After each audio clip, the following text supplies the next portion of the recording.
வெற்றி நமதே. வெற்றியாளர்களுக்கு வணக்கம். நா வளை மருங்கு தொடரொலிக்கு உரிய எழுத்து ழகரம். ஒலிப்பான் என்னும் உறுப்பு நாக்கு.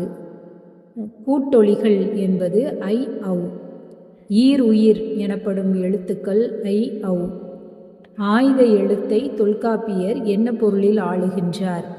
நலிதல். ஆய்த எழுத்தின் இருவகை: முற்றாயுதம், குற்றாயுதம்.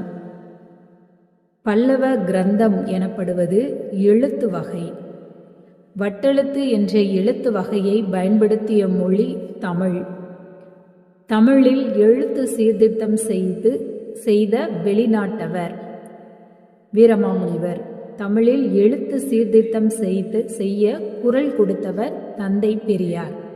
சிந்து சமவெளி மக்களின் எழுத்து முறை சித்திர எழுத்து. முன்னுயிர்கள் இ ஏ, அரையுயிர்கள் இ இவ், உரசொலிகள் ஆயுதம். ஈர் இதழ் அடைப்பொலிக்கு உரிய எழுத்து ப. நன்றி.